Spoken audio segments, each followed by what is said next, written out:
దేవుని యొక్క అతి పరిశుద్ధమైన నామంలో కూడి ఉన్న ప్రతి ఒక్కరికి ప్రభు పేరిట వందనములు తెలియపరుస్తూ ఉన్నానండి. అందరూ బాగున్నారా? మీ అందరి కొరకు నేను ప్రార్థిస్తూ ఉన్నాను. మరి కొన్ని దినముల నుంచి అయితే దేవుని యొక్క వాక్యము మరి యొక్క లైవ్ చేయలేని పరిస్థితిలో ఉన్నాము. మరి కొన్ని ఎగ్జామ్స్ ద్వారా అలాగనే మరి కొన్ని మీటింగ్స్ ద్వారా మీ ముందరికి నేను రాలేకపోయి ఉన్నాను.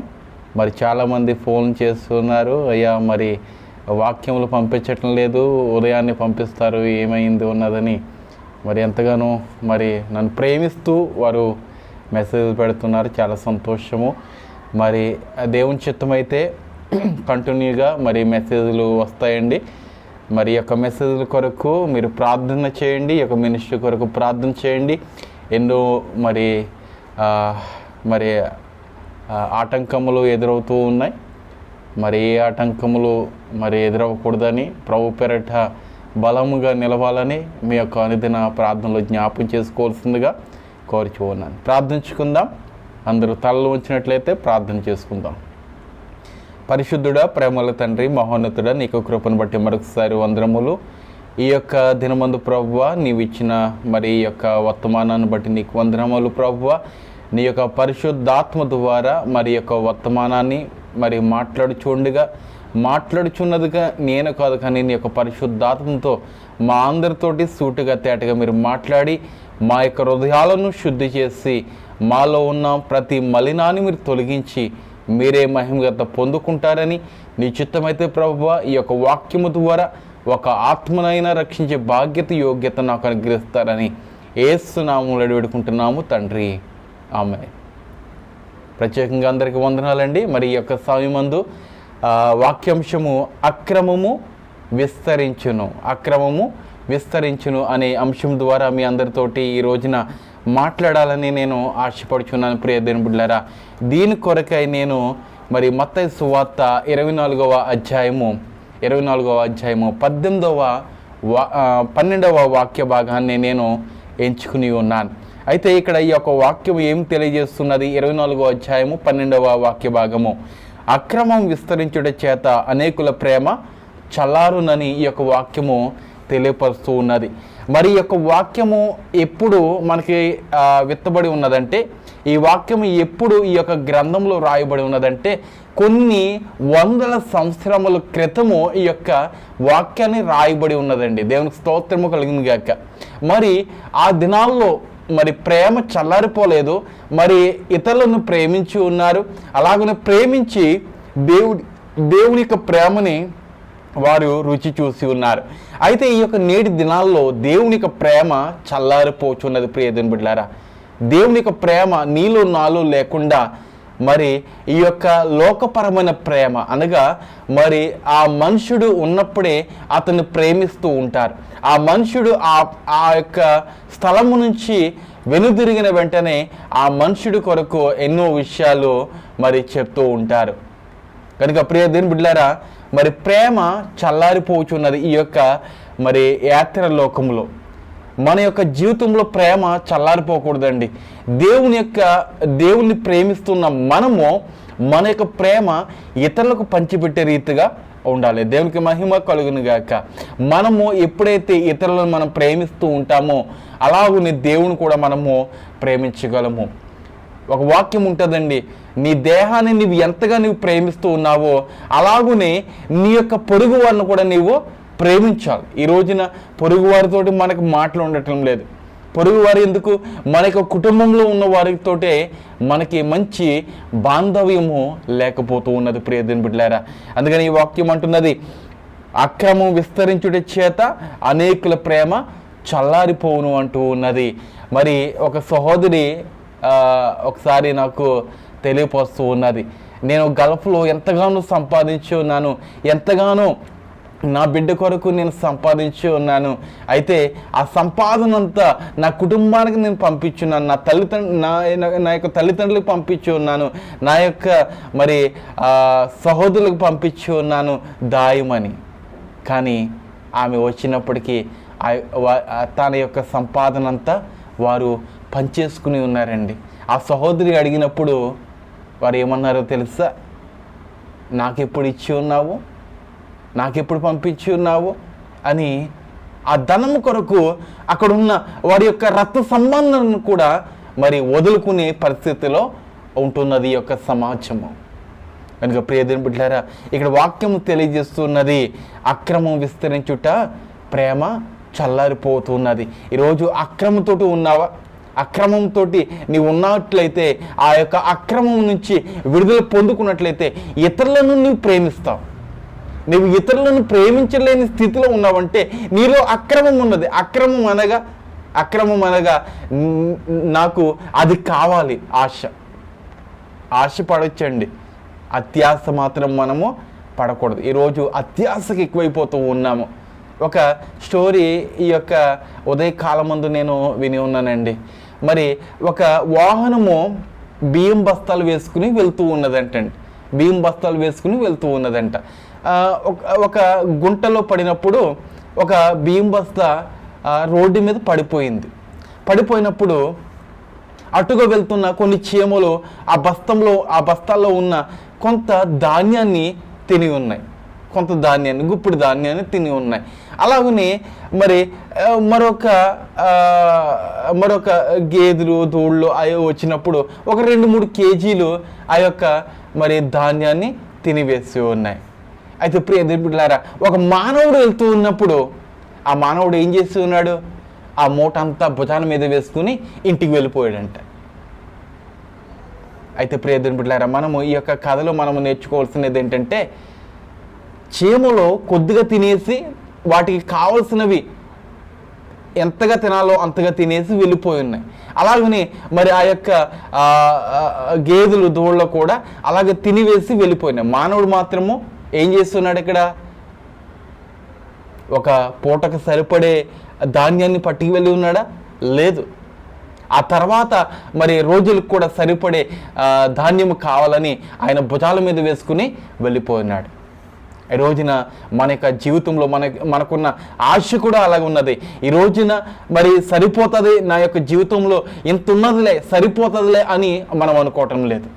మనము ఇతరులను మరి ఎంతగా బాధించి మనం సంపాదిస్తూ ఉన్నాము ఈ రోజుల్లో కదండి.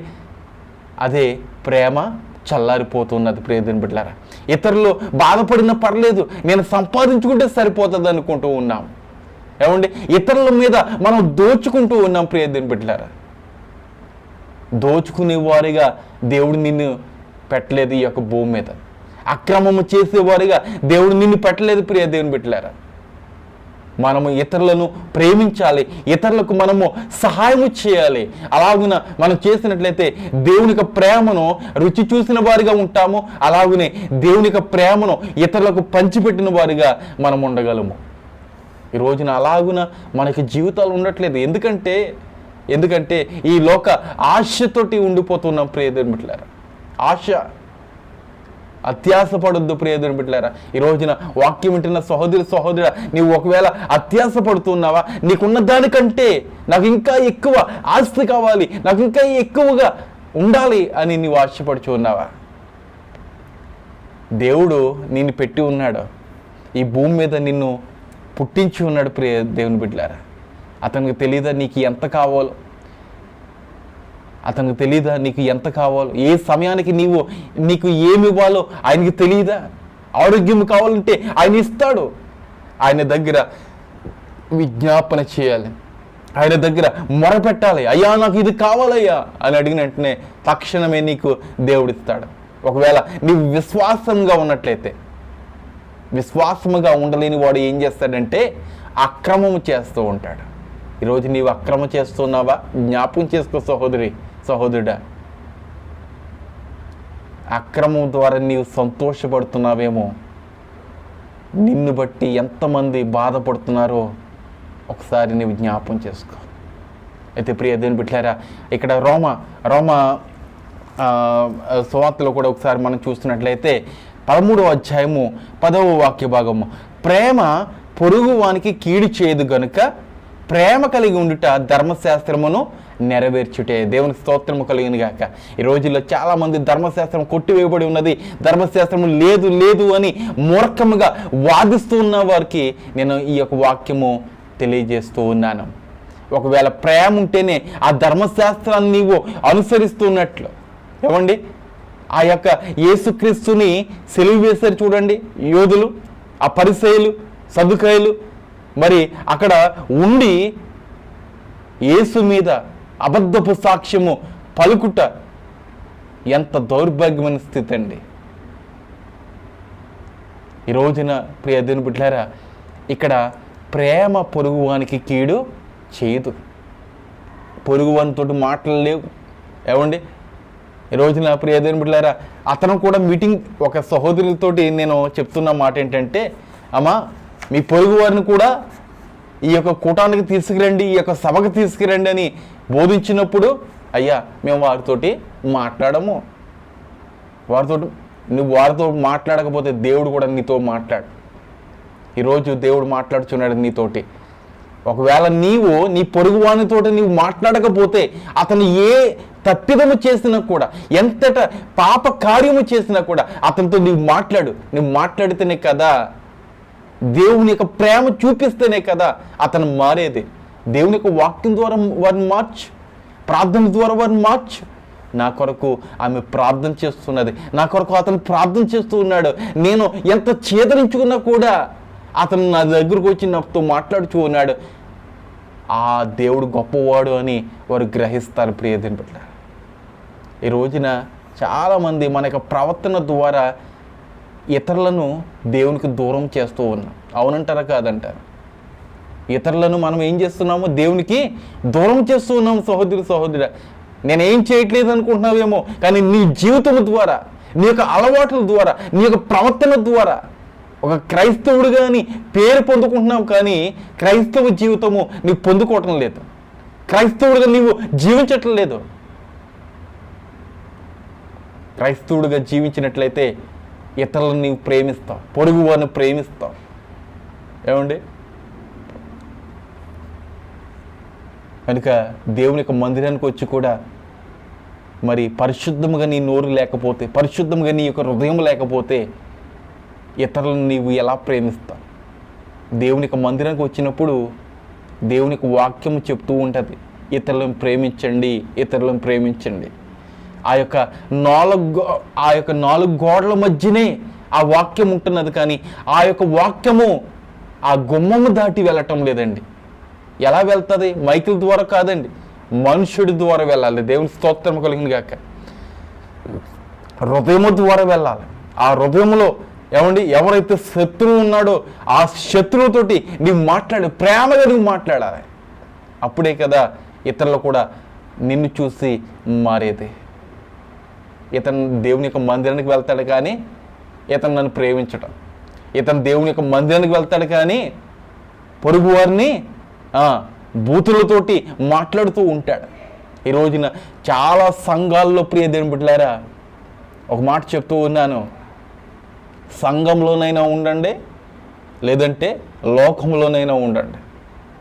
సంఘంలో ఉంటూ పెద్దరికంగా ఉంటూ ఏమండి ఆ పంచాయతీల్లోకి వెళ్తూ, ఆ రాజకీయాల్లోకి వెళ్తూ, దేవుని యొక్క మందిరంలో ఆ యొక్క పులిపేటలు వెక్కుతూ నువ్వు ఉన్నట్లయితే నీకు మనసు ఎప్పుడు మారదు. దేవుని యొక్క మందిరానికి వచ్చినప్పుడు అయ్యో అని ప్రార్థన చేస్తూ ఉంటావు. ఆ యొక్క పంచాయతీల్లోకి వెళ్ళినప్పుడు భూతు పురాణం. ఒక పెద్ద ఆయన మాట్లాడుతుంటే విన్నానండి, ఎంత బాధ కలిగిందంటే, అతనేమో ప్రార్థన చేస్తాడు, ప్రార్థన చేస్తే ఆ దేవదూతలు దిగి వచ్చేలాగా ప్రార్థన చేస్తాడు, కానీ బయట మాత్రము ఆ పంచాయతీలో ఆ నోరు ఎలా ఉంటుందంటే భయంకరమైన పరిస్థితిలో ఉంటూ ఉన్నది. అందుకని చెప్తూ ఉన్నాను ప్రియ సహోదరుడా, ఉంటే దేవుని యొక్క మందిరంలోనే ఉండు, లేదంటే ఆ యొక్క లోకంలోనే ఉండు. వాక్యం కూడా తెలియపరుస్తూ ఉన్నది, వెచ్చగైనా ఉండు, చల్లగానే ఉండు, నులివెచ్చని స్థితిలో మాత్రము నీ యొక్క బ్రతుకు నుంచుకోవద్దు ప్రియ దేవుని సంగమ. అయితే ప్రేమ పొరుగువానికి కీడు చేయదు కనుక ప్రేమ కలిగి ఉండుట ధర్మశాస్త్రమును నెరవేర్చుట. ఈ రోజున మనకు ప్రేమ ఉన్నదంటే ధర్మశాస్త్రాన్ని మనము నెరవేరుస్తూ ఉన్నాం. ఇతరులను మనం ప్రేమిద్దాం ప్రియ దేవుని బిడ్డలారా. ధర్మశాస్త్రము ద్వారా మాత్రమే మనం ఇతరులను ప్రేమించగలము, ఇతరులను మనం గౌరవించగలము, ఇతరులను మనం సన్మానించగలము ప్రియ దేవుని బిడ్డలారా. ఈరోజు తల్లిదండ్రుల మధ్యన సమాధానం లేదు, భార్యాభర్తల మధ్యన సమాధానం లేదు, కుటుంబాల మధ్యన సమాధానం లేదు, ప్రేమ లేదు. ఆ ప్రేమ లేకపోవడం ద్వారా కొడుకులు కుమార్తెలు తల్లిదండ్రులు ఎక్కడ పెడుతున్నారో తెలుసా? వృద్ధాశ్రయంలో పెట్టేస్తున్నారు.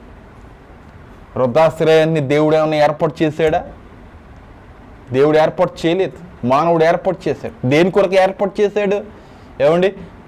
వృద్ధాప్యంలో ఉన్న ఆ యొక్క తల్లిదండ్రులను కుమారులు కుమార్తెలు నెట్టివేస్తూ ఉన్నారు. తల్లిదండ్రులను ఏం చేయమన్నాడు దేవుడు? సన్మానించమన్నాడు. 10 ఆజ్ఞలు ఒక ఆజ్ఞగా ఈ యొక్క ఆజ్ఞ ఉన్నది. నీ యొక్క తల్లిదండ్రులను సన్మానించు. ప్రతి ఉదయమే ఆడికి దండేసేయడం కాదు, లేకపోతే వారికి సన్మానించేయడం కాదు, సాలువ కప్పేయడం కాదండి. ఒక పూట అన్నం పెడితే వారిని సంతోషంగా చూసుకున్నట్లయితే, వారిని సన్మానించినట్లయితే, ఒకవేళ నీ తల్లిదండ్రులను నీవు చూసినట్లయితే నీ బిడ్డలు కూడా నిన్ను చూస్తారు. ఒకవేళ నీ తల్లిదండ్రులను నీవు పారదోలినట్లయితే, నీవు తన్నేసినట్లయితే, మొన్న ఫేస్బుక్లో ఒక వీడియో చూశానండి. దుర్మార్గుడు మొక్క మీద తంతున్నాడండి ఒక తల్లిని. ఆ కాలు ఎలా వచ్చినదో కానీ, 9 మాసాలు మోసి ఎంతో భయంకరమైన నొప్పిని అనుభవించి ఆ బిడ్డను కంటే ఆ తల్లిని ముఖం మీద తంతున్నాడు. ప్రేమ చల్లరిపోతున్నది ప్రియతండ్రుల. తల్లిదండ్రులని ప్రేమించకపోతే ఇతరులను నీవు ఏ రీతిగా ప్రేమిస్తావు? ఏ రీతిగా దేవునికి ప్రేమను రుచి చూపిస్తావు? ప్రియ దేవుని సంగమ, మొదటి అడుగు ఎక్కడి నుంచి రావాలంటే తల్లిదండ్రుల దగ్గర నుంచి రావాలి. తల్లిదండ్రులు ప్రేమించాలి, నీ బంధువులను ప్రేమించాలి, నీ యొక్క పొరుగు వారిని ప్రేమించాలి, నీ యొక్క శత్రువుని ప్రేమించాలి, నిన్ను హాని చేసిన వారిని కూడా నీ ప్రేమించాలి. దేవునికి స్తోత్రము కలిగినగాక. ప్రేమిస్తున్నామా, ప్రేమించటం లేదా అన్నది ఈ రోజున వాక్యము నీతోటి సూటిగా తేటగా మాట్లాడుతున్నది. ప్రేమిందాం. ఈ యొక్క చివరి దినాల్లో ఎన్నో సంవత్సరాలు ఉన్నాయి, ఎన్నో వేల సంవత్సరాలు ఉన్నాయి అనుకుంటున్నారేమో, కానీ దేవుని యొక్క రాకడ అతి సమీపంలో ఉంది ప్రియ దేవుని సంగమ, అతి సమీపంలో ఉన్నది. అయ్యా, ఈ యొక్క సమయంలో నేను నమ్ముకుంటాను, దేవుని యొక్క రాకడ వచ్చినప్పుడు నీవు చెప్తే నీవెవడో నాకు తెలియదు అంటాడు. నీవెవడో నాకు తెలియదు. ఉన్న సమయంలోనే సద్వినియోగం చేసుకో. ఉన్న సమయంలోనే నీవు ఇతరులను ప్రేమించి దేవుని యొక్క ప్రేమను రుచి చూపించు. అదేమన్నా పెద్ద కష్టం అంటారా? లేకపోతే లక్షలు పెట్టి కొనాలంటారా? దేవుడిచ్చిన నోరుతోటే కదా ఇతరులను ప్రేమించమంటుంటారు. ఇతరులతోటి అయ్యా ఎలా ఉన్నావయ్యా అని అడిగితే నీ సొమ్ము ఏమైనా పోతుందా? లేకపోతే నీ యొక్క ఆయుష్యం ఏమైనా కరిగిపోతుందా? లేదే. దేవుడు చెప్పినట్లుగా నీవు చేసినట్లయితే ధర్మశాస్త్రాన్ని నీవు అనుసరించినట్లే. దేవుని స్తోత్రం కలిగిన గాక. అలాగనే ప్రియ దేవుని సంగమ, ఇక్కడ 2వ తిమోతి 3వ అధ్యాయము 1-5 వాక్య భాగంలో మనం చూసుకున్నట్లయితే, ఇక్కడ సమయం లేదు కానీ అంత్య దినములలో అపాయకరమైన కాలములు వచ్చినని తెలుసుకున్నాము. 2వ వచనం నుంచి మీరు చదవండి. ఇక్కడ ఈ యొక్క వాక్యంలో చాలా కనపడుతూ ఉంటాయి. ఎలా అనగా, మనుషులు స్వార్థప్రియులు, ధనాపేక్షలు, బెంకములాడువారు, అహంకారులు, దోషకులు, తల్లిదండ్రులకు అవిధేయులు, కృతజ్ఞత లేని వారు, అపవిత్రులు. ఇంకా చాలా వాక్యాలు ఉన్నాయి, ఇక్కడ వివరించడానికి సమయం లేదు. కానీ అపాయకరమైన కాలములు వచ్చును అంత్య దినములు ఇవి. ఈ దినాల్లో తల్లిదండ్రులను దూషించట్లేదా? స్వార్థప్రియులుగా లేరా? ధనాపేక్ష కలిగిన వారు లేరా? ఉన్నారంటే ఇది అంత్యకాలమే కదా, ఇది యొక్క అంత్య దినాలే కదా. మనకి కళ్ళారా కనిపిస్తూ ఉన్నాయి ప్రియ దేవులారా, కానీ గ్రహించలేని స్థితిలో ఉంటూ ఉన్నాం. ఎప్పటి వరకు మన యొక్క జీవితాలు ఇలాగ మనము కొనసాగించగలము? ప్రభు రాకడ వచ్చినప్పుడు నిజంగా చెప్తూ ఉన్నాను ప్రియ దేవుని సంగమా, ప్రభు రాకడ వచ్చినప్పుడు మనము బండ సందుల్లోకి వెళ్ళిపోయి, అయ్యా ఇంతవరకు నా జీవితాన్ని నాశనం చేసుకున్నాను, ఇంతవరకు నా యొక్క జీవితాన్ని హానిపరుచుకున్నాను, అయ్యా నన్ను క్షమించయ్యా అని నువ్వు ఎంత మొరపెట్టినా కూడా బండలు కూడా నీ మాట విను. దేవుడు ప్రేమ స్వరూపి కదండి. దేవుడు ప్రేమ స్వరూపి కదా, కనికరము గల దేవుడు కదా. ఎందుకని కరుణించడు ఆ యొక్క సమయంలో అంటే, ఇప్పటి వరకు నీ కొరకు విజ్ఞాపన తండ్రి దగ్గర చేస్తున్నాడు. అయ్యా పలానా కిరణ్ గారిని క్షమించయ్యా, పలానా వ్యక్తిని క్షమించయ్యా అని ఆయన ప్రార్థయపడుతూ ఉన్నాడు, విజ్ఞాపన చేస్తూ ఉన్నాడు. కృపాకాలంలో ఉన్నాం ప్రియ దేవుని బిడ్డలారా. మనం ఈ కృపాకాలము ముగిసిపోయిన తర్వాత ఏమండి ఇంకా ఏ మాట చల్లదు, ఏ ప్రార్థన దేవుడు అంగీకరించాడు. ఈ రోజునే మోకరించి మనం ప్రార్థన చేద్దాం. ఈ రోజునే మన యొక్క మనసును మార్చుకొని చల్లారిపోయిన ప్రేమను రేకెత్తుందాం ప్రియ దేవుని బిడ్డలారా. ఇతరులను మనం ప్రేమిద్దాం, ఇతరులను దేవునికి మందిరానికి మనం నడిపించే వారిగా మనకి జీవితాలు ఉండాలని మనం ప్రార్థన చేసుకుందాం. అందరు కళ్ళు మూసినట్లయితే ప్రార్థన చేసుకుందాం. ఈ రోజున ప్రార్థన అవసరం కోరిన వారు తాడి రమేష్ గారి కొరకు మనం ప్రార్థిద్దాం. మరి వారు స్వదేశానికి రావాలని ఆశపడుచు ఉన్నారు. అయితే మరి టికెట్స్ చాలా రేట్లో ఉండడం ద్వారా వారు కలత చెందుచున్నారు. వారి కొరకు మనం ప్రార్థిద్దాం. అలాగనే మరి బాలరాజు గారు వస్తూ ఉన్నారు, అలాగనే మరి వినోద్ కుమార్ గారు వస్తూ ఉన్నారు, ఇంకా చాలామంది వస్తూ ఉన్నారు. మరి మనకైతే తెలియదు, కానీ మరి వారి యొక్క ప్రయాణ కాలం ముందు దేవుడు సహాయం చేయాలని మనం అందరు కళ్ళు మూసుకున్నట్లయితే ప్రార్థన చేసుకుందాం. పరిశుద్ధుడా, ప్రేమల తండ్రి, మహోన్నతుడా, నీకు కృపను బట్టి మరొకసారి వందనములు. ఇంతవరకు నీ యొక్క వాక్యం ద్వారా మా అందరితోటి సూటిగా తేటగా మీరు మాట్లాడినందుకు నీకు వందనాలు ప్రభువా. నైనా మరి యొక్క వాక్యము నైనా మరి వెత్తి ఉన్నాను ప్రభువా. మరి యొక్క వాక్యంలో ఎటువంటి నైనా మరి అభ్యంతరకరమైన మాటలు ఉన్న దయతో నన్ను క్షమించి ప్రభువా, నన్ను బాగుగా మీరు వాడుకుంటున్నాడు ఉన్నాం. నిశ్చితమైతే ప్రభువా, మరి వాక్యం వింటున్న బిడలను నేను వాక్యాన్ని అనుసరించి నడుస్తున్న బిడలను ప్రత్యేకంగా మీరు దీవించండి ప్రభువా. వారి యొక్క వినికిడిలో, వారి యొక్క ప్రేమలో, వారి యొక్క కనికరములో, వారి యొక్క దయలో ప్రతి విషయంలో వారికి మీరు సహాయం ఇచ్చండి నాయన. ఇదిగో ప్రభువా, ప్రేమ చల్లారిపోతున్నది ప్రభువా, నేను అక్రమము విస్తరించుచున్నది ప్రభు. యొక్క చివరి దినాల్లో, అంత్య దినాల్లో ప్రభువా, నిశ్చితమైతే నాయన తల్లిదండ్రులను ప్రేమించే కుమార్తెలుగా తీర్చిదిద్దండి ప్రభువా. బంధువులను ప్రేమించేవారుగా దీవించండి ప్రభువా. ఇరుగు పొరుగు వాళ్ళని ప్రేమించేవారుగా మీరు దీవించండి ప్రభువా. నీకు వందనాలు. ఇదిగో ప్రభువా, నిశ్చితమైతే ప్రార్థన అవసరం కోరిన సహోదరుడు ప్రభా మరి తాడు రమేష్ గారిని మీరు జ్ఞాపం చేసుకోండి నాయన. వారి యొక్క ప్రయాణ కాలం ముందు మీరు సహాయం ఇచ్చేయండి నాయన. నీకు వందనాలు. నేను స్వదేశానికి వచ్చి వారి యొక్క నేను బిడ్డలతో, వారి యొక్క భార్యతోటి నేను సంతోషంగా గడపాలని ఆశపడుచు ఉన్నారు. నిశ్చితమైతే ఆ యొక్క ఆశపడి ప్రాణాన్ని కూడా మీరు తృప్తిపరుస్తున్నాడు ఇచ్చున్నాం తండ్రి. అలాగనే ప్రభువా, ఇజ్రాయెల్ ప్రాంతంలో ఉన్న నేను మరి బాలరాజు గారిని బట్టి నీకు స్తోత్రం తండ్రి. వారు కూడా స్వదేశానికి రాబోచు ఉన్నారు నేను. నిశ్చితమైతే ప్రభు వారికి జీవితంలో గొప్ప మేలులు మీరు అనుగ్రహిస్తారని నమ్మికతో, విశ్వాసంతో మేము ప్రార్థిస్తున్నాం తండ్రి. నేను వారికి జీవితంలో ఏ మేలు కావాలో నేను వారికి మీరు వారికి దయచేస్తున్నాడు ఉన్నాం. అలాగనే ప్రభు వారికి ప్రయాణకాల మంది మీరు తోడుగా ఉండండి, సహాయం చేయండి. అలాగనే ప్రభు రాజ్బాబు గారిని మీరు దీవించండి, రాజు గారిని మీరు దీవించండి ప్రభువ. సంతోష్ కుమార్ గారిని మీరు దీవించండి, రుచిత గారిని మీరు జ్ఞాపం చేసుకోండి. ఇదిగో ప్రభు మంజు గారిని మీరు జ్ఞాపం చేసుకోండి. ఇజ్రాయెల్ ప్రాంతంలో ఉన్న ప్రతి ఒక్కరిని దీవించండి. ఆ దేశాన్ని మీరు స్వాధీనపరచుకోండి ప్రభువ. ఆ దేశంలో ఎటువంటి నైనా మరి ఆ యొక్క దుర్మార్గమైన చర్యలు జరగకుండా నైనా నీకు కృపచాటున వారిని మరుగుపరుచుకుంటానడు ఉన్నాం. అలాగనే ప్రభా మరి ఇతర దేశాల్లో ఉన్న మా యొక్క ప్రియులు వినోద్ బాబుని బట్టి నీకు వందనాలు ప్రభా. ఆవిడ కూడా నైనా మరి యొక్క క్రిస్మస్ వేడుకల కొరకు నైనా మరి వారు నైనా మరి స్వదేశానికి వస్తూ ఉన్నారు. నిశ్చితమైతే ప్రభు వారికి ప్రయాణకాలం ముందు మీరు తోడుగా ఉండండి, సహాయం చేయండి ప్రభు. వారికి తండ్రి గారు అనారోగ్యంగా ఉన్నారు, వారిని కూడా మీరు ముట్టండి, స్వస్థపరచండి ప్రభు. నీకు వందనాలు. అలాగనే ప్రభు శాంతి గారిని మరి రాజు గారిని కూడా మీరు జ్ఞాపం చేసుకోండి. ఇదిగో ప్రభు వారు కూడా మరి దూరదేశంలో ఉండగా నేను నిశ్చితమైతే వారికి కావలసిన ఇవులన్నీ మీరు అనుగ్రహించండి ప్రభువ. వారిని దీవించండి, ఆశీర్వదించండి ప్రభువ. అలాగనే ప్రభువ మరి ప్రమీల గారిని బట్టి నైనా మరి ఏడుకొండల గారిని బట్టి ప్రార్థిస్తూ ఉన్నాం. నిశ్చితమైతే వారిని కూడా మీరు జ్ఞాపం చేసుకోండి, ఆశీర్వదించండి. వారికి బిడ్డలను దీవించండి, వారికి తల్లిదండ్రులు మీరు దీవించండి ప్రభువ. ఇదిగో ప్రభు శ్రీనివాస్ గారిని బట్టి నేను వారికి భార్యను బట్టి నీకు వందనాలు ప్రభువ. వారికి కుటుంబాన్ని కూడా మీరు జ్ఞాపం చేసుకుని ఆశీర్వదించండి. ఇదిగో ప్రభు ప్రత్యేకంగా నైనా గౌరీ గారి కొరకు మేము ప్రార్థిస్తూ ఉన్నాం నైనా. మరి నీ మీద నమ్మిక చెప్పున దూరదేశానికి ఆ బిడ్డ వెళ్ళి ఉన్నది నైనా ప్రభా బిడ్డను ప్రభ ఎంతగానో మరి మీరు ఆనందింపచేస్తున్నందుకు నీకు స్తోత్రములు. చక్కనైన మరి గృహాన్ని ఆ బిడ్డగా అనుగ్రహించినందుకు నీకు వందనాలు ప్రభువా. నేను నిశ్చితమైతే ప్రభువా వారి యొక్క పనిని కూడా మీరు దీవించండి, వారి యొక్క చేతిని కూడా మీరు బాగుపరచండి నైనా స్వల్పమైన గాయం ఉన్నది, నిశ్చితమైతే ఆ యొక్క గాయం కూడా మీరు మానిపిస్తారు అడుగుచున్నా.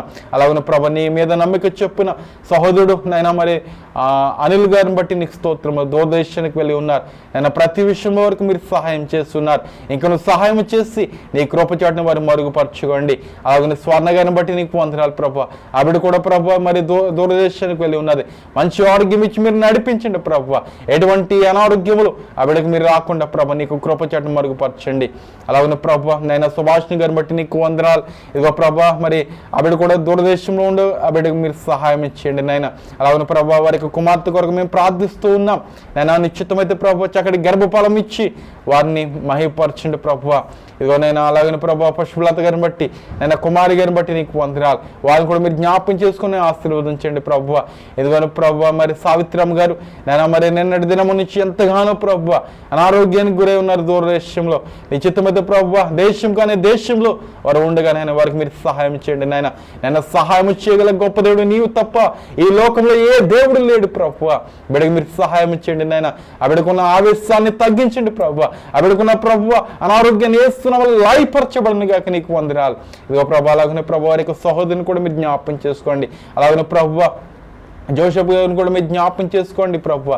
వారి యొక్క బిడలను వారి యొక్క భార్యను కూడా మీరు జ్ఞాపకం చేసుకోండి ప్రభా నీకు వందనాలు. అలాగనే ప్రభా ఈ యొక్క మరి స్వదేశాల్లో ఉన్న వారిని కూడా మీరు జ్ఞాపకం చేసుకోండి. కూలి పనులు చేస్తున్న వారిని మీరు జ్ఞాపకం చేసుకోండి ప్రభా.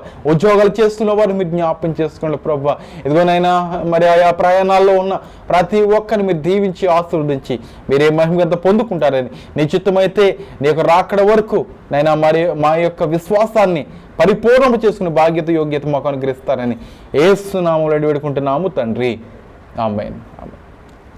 అందరికి వందనాలు, శుభదినము. దేవుడు మీ యొక్క కుటుంబాన్ని దేవుడు దీవించి ఆశీర్వదించిన గాక. ఆమేన్.